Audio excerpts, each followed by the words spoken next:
कहानियाँ नहीं हमने इतिहास गढ़े हैं, कहानियाँ नहीं हमने इतिहास गढ़े हैं। पूछ लो इन खंडहरों से जो शेष बचे हैं। जलाया भी दफनाया भी तुमने मेरी ज़मीं पर, जलाया भी दफनाया भी तुमने मेरी ज़मीं पर। देख हम हकीकत थे आज भी खड़े हैं, देख हम हकीकत थे आज भी खड़े हैं। नमस्कार दोस्तों, मैं वीरेंद्र मौर्य और आज आप सबको लेकर आया हूं मैं नालंदा विश्वविद्यालय। जी हाँ, भारत का गौरव और भारत की पहचान नालंदा विश्वविद्यालय, सभी भारतवासियों की पहचान है नालंदा विश्वविद्यालय। नालंदा में क्या कुछ था, आज क्या कुछ बचा है, 1 to 1 आज चर्चा करेंगे इस पर। दोस्तों, चर्चा शुरू करने से पहले आप सबसे रिक्वेस्ट है, चैनल पर नए हैं तो चैनल को सब्सक्राइब करके बेल आइकन को दबा लीजिए ताकि इस तरह के बहुत सारे वीडियो आप तक आसानी से पहुंचते रहें। और अपने महत्वपूर्ण सुझाव जो हैं वो कमेंट बॉक्स में ज़रूर लिखें। तो चलिए दोस्तों, वीडियो को शुरू करते हैं। दोस्तों, आप सब ने सुना होगा कि नालंदा भारत का प्राचीन विश्वविद्यालय है और पूरी दुनिया का, भारत ही नहीं पूरी दुनिया का प्राचीन विश्वविद्यालय है। तो आखिर क्यों नालंदा इतना फेमस है? आज भारत के लोग विश्वगुरु की बात करते हैं। लोग कहते हैं कि भारत विश्वगुरु था। आपने कभी गौर किया है कि आखिर भारत किस काल में विश्वगुरु था और क्यों कहलाया विश्वगुरु? शायद आप हकीकत से अनजान होंगे। दोस्तों, भारत विश्वगुरु नालंदा और तक्षशिला, विक्रमशिला जैसे विश्वविद्यालयों की वजह से था। जी हाँ, पूरी दुनिया के छात्र तब भारत में आते थे पढ़ने के लिए। अकेले अगर मैं नालंदा की बात करूं तो जहाँ तक मैंने पढ़ा है नालंदा के बारे में, यहाँ पर 10,000 छात्र एक साथ एक लाइन में पढ़ते थे और 2,000 शिक्षक उस समय नालंदा में हुआ करते थे। अब सोचिए आप कि 2,000 शिक्षक और 10,000 स्टूडेंट हैं। आज भारत की कितनी ऐसी यूनिवर्सिटियाँ हैं कि जहाँ पर एक साथ 2,000 शिक्षक हैं या 10,000 स्टूडेंट एक साथ बैठ के पढ़ सकते हैं। नालंदा में लाइब्रेरी थी, नालंदा में उस समय हॉस्टल की व्यवस्था थी, संघाराम जिसे कहा जाता था। प्राचीन काल में हॉस्टल की व्यवस्था थी। तो सोचिए, इतनी गौरवशाली विरासत, इतनी गौरवशाली धरोहर को किस तरह से नेस्तनाबूद किया गया। और वो तो धन्य हैं अंग्रेज जिन्होंने भारत की इस गौरवशाली विरासत को ज़मीन से खोजने का काम किया। वरना आज भी नालंदा एक टीले में तब्दील होता और लोग बैठ के यहाँ पर पैखाना कर रहे होते। क्योंकि भारत के लोगों को उनका इतिहास पता ही नहीं था, उनका अतीत पता ही नहीं था। वो तो मिट्टी के नीचे दफन था। अलेक्जेंडर कनिंघम ने इसकी पहचान की, इसकी खोज की और इसको ज़मीन से फिर से वापस निकाला। और जब ये ज़मीन से निकला नालंदा विश्वविद्यालय बाहर, तो पूरी दुनिया को अपनी ओर आकर्षित किया और पूरी दुनिया ने तब लोहा माना। सोचिए कि नालंदा विश्वविद्यालय जब था, पूरी दुनिया के लोग, पूरी दुनिया के छात्र भारत पढ़ने आते थे। आज आप देख लीजिए, किसी के बेटा ऑक्सफोर्ड चला गया, किसी के बेटा कैलिफोर्निया में पढ़ रहा है, लोग इतना खुश हैं। अभी यूक्रेन के साथ में भारत का कुछ विवाद, यूक्रेन के साथ में विवाद चल रहा था रूस का। कितने छात्र हमारे वापस आए वहाँ से। तो सोचिए कि आज नौबत कैसी आ गई। एक समय वो देश जो विश्वगुरु था, पूरी दुनिया के लोग भारत में आते थे, भारत में अध्ययन करते थे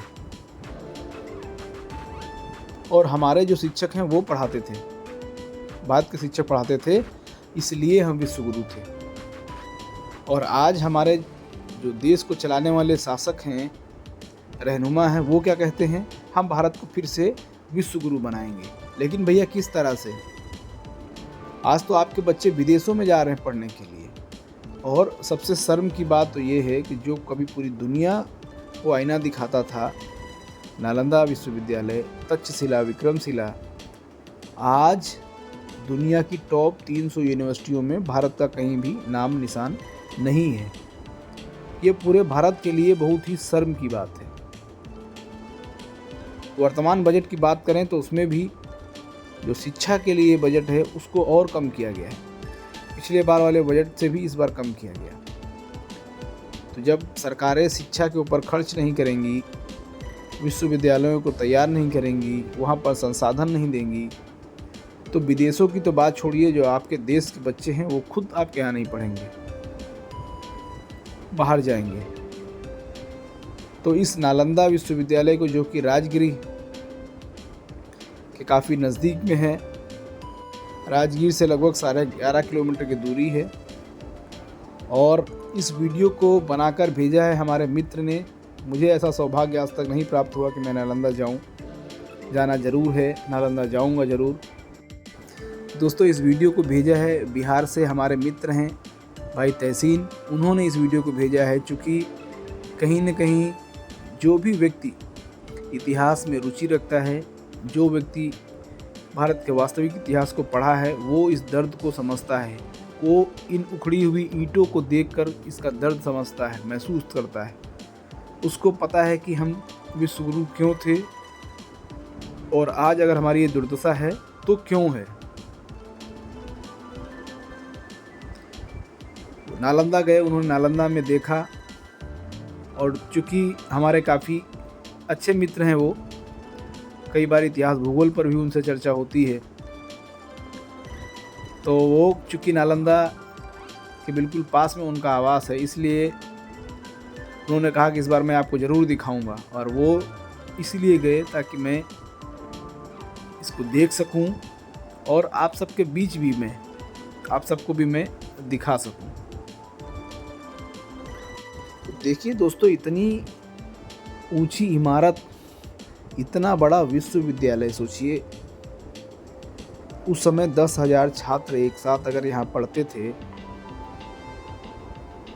तो उनके बैठने की व्यवस्था, उनके खाने की व्यवस्था, वो लाइब्रेरी, और 2,000 शिक्षक थे साथ में उनको पढ़ाने वाले, उनके रहने की व्यवस्था, उनके खाने की व्यवस्था, कितना बड़ा यहाँ पर हॉस्टल बनाया गया होगा। और आधुनिक उस समय जो टेक्नोलॉजी रही होगी, सारी व्यवस्थाएं, सारे संसाधन रहे होंगे।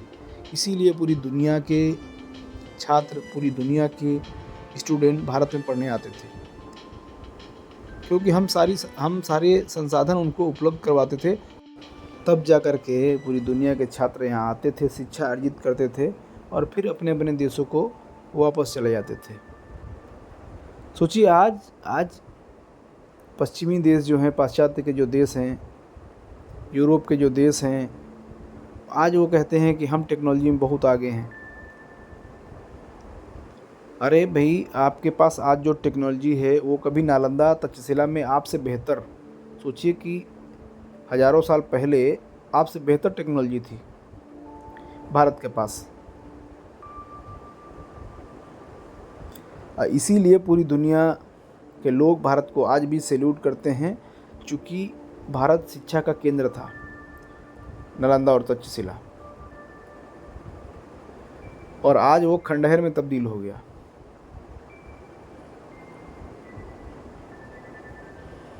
अब देखिए, यहाँ पर जो संरक्षण की बात है, रखरखाव की बात है, तो लोग इसी तरह घूम रहे हैं। पीछे मैंने दिखाया कि ईंटें उखड़ रही हैं। कहने के लिए नालंदा भारत सरकार की निगरानी में है, पुरातत्व विभाग के निगरानी में है, लेकिन अगर निगरानी में होता तो ये ईंटें इस तरह से उखड़ती नहीं। कहीं न कहीं सरकार भी इसकी उपेक्षा कर रही है। जो पुरातत्व विभाग है, अपना काम ठीक से ईमानदारी से नहीं कर रहा है। मैं तो ये बात दावे के साथ कह रहा हूँ, ईमानदारी से अपना काम नहीं कर रहा पुरातत्व विभाग। अगर पुरातत्व विभाग अपना काम ईमानदारी से करता तो ये हालत ना होती। तो आप जिस क्षेत्र में आपको काम करना चाहिए, हमारे देश के रहनुमाओं को जिस क्षेत्र में, जिस फील्ड में काम करना चाहिए, आपके पास इतने बड़े बड़े उदाहरण हैं, और क्या चाहिए आपको। आप सोचिए कि नालंदा अभी पूरी तरह से खुदाई जो सामने निकल के आया नालंदा, वो पूरी तरह खुदाई नहीं हुई उसकी, अभी तो कुछ पार्ट हुआ है। आप पूरा पार्ट खुदवाइए, पूरे एरिया को खुदवाइए, फिर पता चलेगा ना, जनता पूरी दुनिया को पता चलेगा कि नालंदा का इतिहास क्या था। और एक चीज़ मेरे दिमाग में रहती है, अक्सर एक प्रश्न मेरे दिमाग में रहता है, चूँकि प्राचीन समय में जब इतिहास लिखा गया उस समय सभी लोग पढ़े लिखे नहीं थे, और ये देखिए कुआं है। तो मैं दोस्तों कह रहा था कि जब इतिहास लिखा गया उस समय पढ़े लिखे लोग नहीं थे। तो एक कहावत है, जिसकी लाठी उसकी भैंस। तो उस समय इतिहास लिखने वाले लोगों ने जो लिख दिया हमने वो मान लिया। लोग कहते हैं कि विदेशी आक्रांता आए और नालंदा को जला दिया, खंडहर में तब्दील कर दिया। लोग बख्तियार खिलजी का नाम लेते हैं।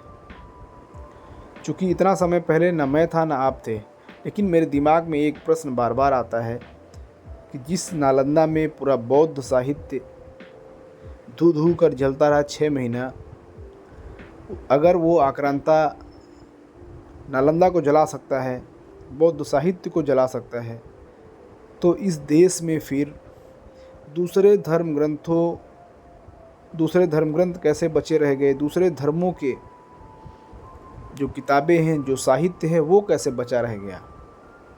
मुझे इस पर कभी कभी डाउट होता है कि जलाने वाले लोग आखिर कौन थे?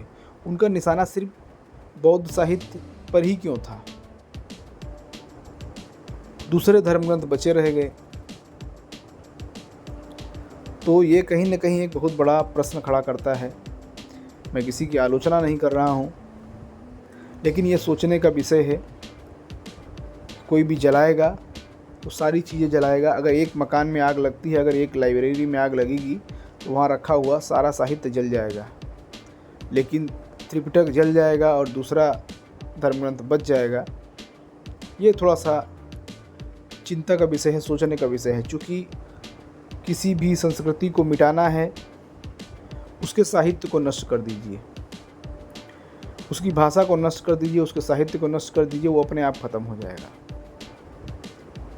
सोचिए कि भारत में पूरे बौद्ध साहित्य को जला दिया गया। अगर विदेशों में, तिब्बत में नहीं होता, श्रीलंका में नहीं होता, जापान में नहीं होता, चीन में नहीं होता बौद्ध साहित्य, तो भारत में तो विलुप्त हो गया था। भारत में तो बौद्ध साहित्य लगभग विलुप्त हो गया था। तो दूसरे देशों से अंग्रेज़ों ने डाटा कलेक्ट किया, नक्शे लेकर के आए, कहाँ क्या था प्राचीन काल में।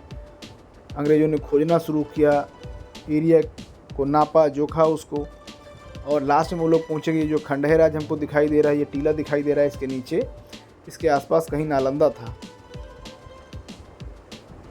कनिंघम को लगा कि नालंदा यहीं होगा, खुदाई चालू किया। सोचिए उस समय उन्होंने खुदाई चालू किया और पता चला कि पूरा नीचे एक विश्वविद्यालय ज़मीन के नीचे दफन था।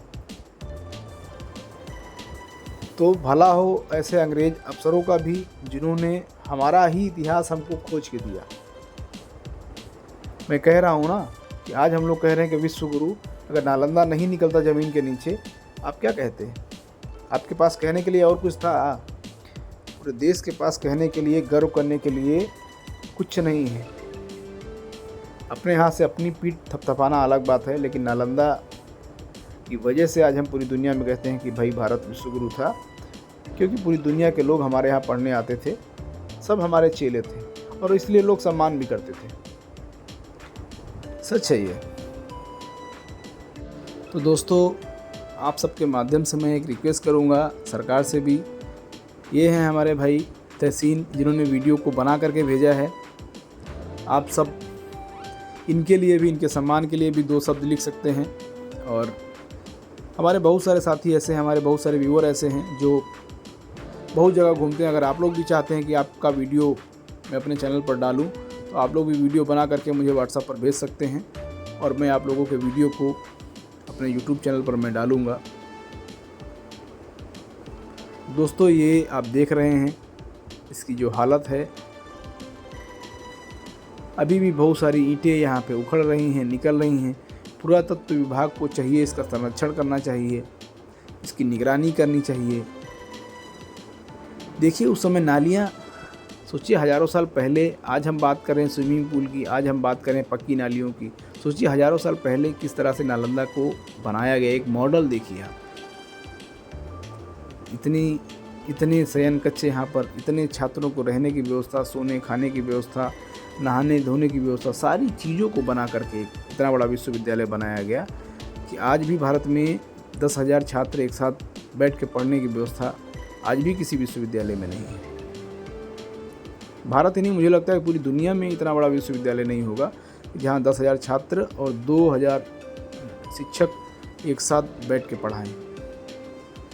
तो दोस्तों, आप सबके माध्यम से मैं रिक्वेस्ट करूंगा सरकार से भी कि नालंदा का संरक्षण किया जाए, सुरक्षित किया जाए, और शिक्षा पर पैसा खर्च करके इस देश को फिर से अगर विश्वगुरु बनाना है तो नालंदा जैसे विश्वविद्यालय को हर शहर में, हर जनपद में बनाने की ज़रूरत है। वीडियो आप लोगों को कैसा लगा कमेंट करके अपने सुझाव ज़रूर दें। चैनल पर नए, चैनल को सब्सक्राइब करके बेल आइकन को ज़रूर दबा लें। वीडियो को ध्यान से देखने के लिए बहुत बहुत धन्यवाद। मुझे दीजिए इजाज़त, मिलते हैं अगले वीडियो में। Thank you.